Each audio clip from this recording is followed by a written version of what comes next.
Have you ever felt like your neighborhood was designed more for cars than for people? Or just wondered, why can't we fix things like noise, or loneliness, or those endless commutes? Well, it turns out the answers might be hiding in plain sight, in the actual shapes of our buildings. So today, we're going to dive into a new blueprint for our cities, one that uses smart design to build much better habitats for all of us. Let's get into it. For decades, this was the go-to model. We built what are called dormitory suburbs. The name kind of says it all, doesn't it?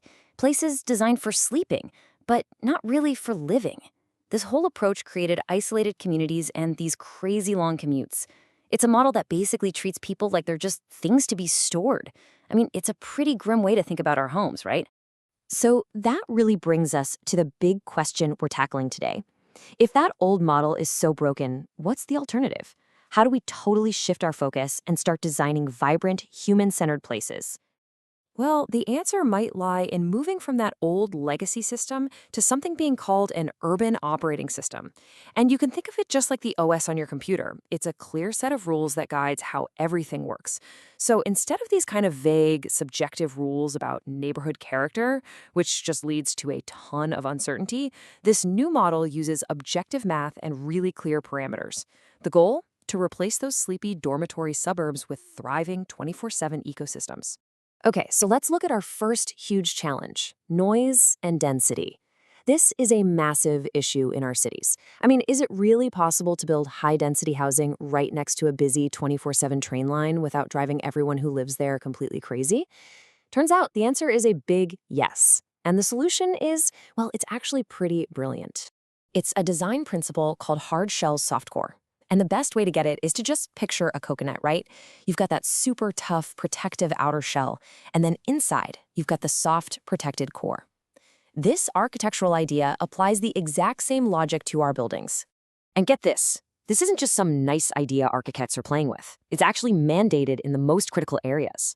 In what's called Zone A, that's the 200 meters right smack next to rapid transit, a minimum of 6 stories is required.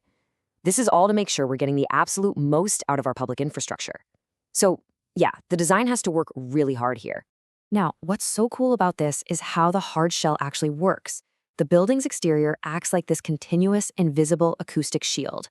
And here's the kind of magic trick.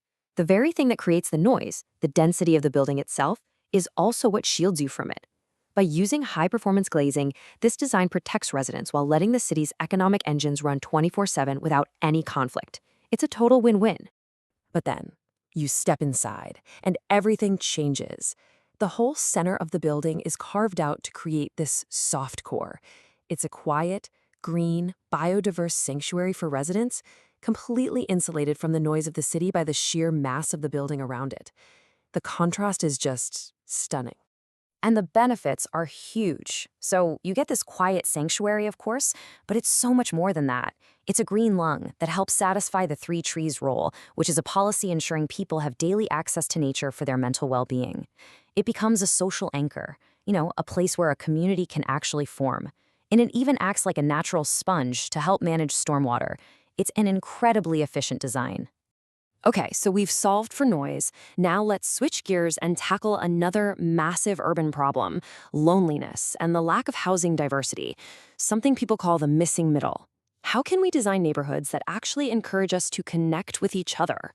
First off, what even is the missing middle? Well, it's simply all those housing options that used to be super common, but have kind of vanished over the years.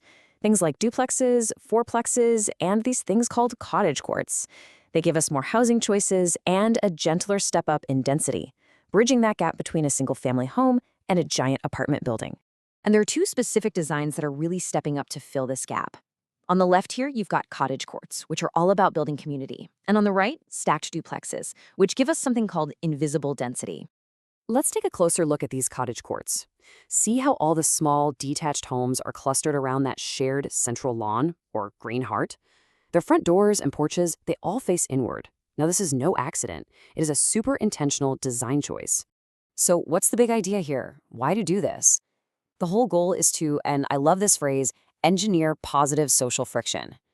It's all about creating those small, daily, unplanned interactions, the kind that happen when you cross the shared green to get your mail or just walk to your front door. It's a powerful architectural antidote to that feeling of loneliness that so many people feel in our cities. And the other key piece of the puzzle is the stacked duplex. This gives us what's called invisible density, which is a really cool idea. From the street, it just looks and feels like one big traditional house, but it actually holds two separate homes.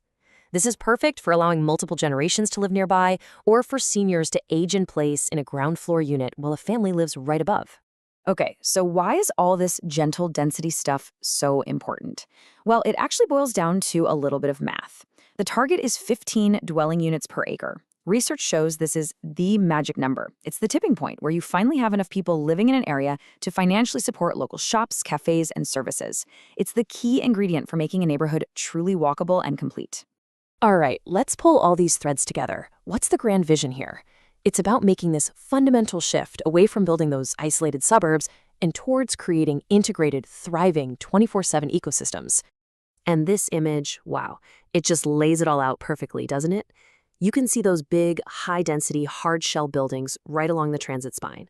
Then, spreading out from there, you've got the missing middle options, like the cottage courts, creating that gentle density. It's a complete habitat where everything is connected, walkable, and designed for human well-being. And really, it all comes down to this one powerful thought. The spaces we build us. The design of our homes and our neighborhoods has a massive impact on our health, our happiness, and our connections with each other. By getting the architecture right, we're not just building houses, we're literally building better lives.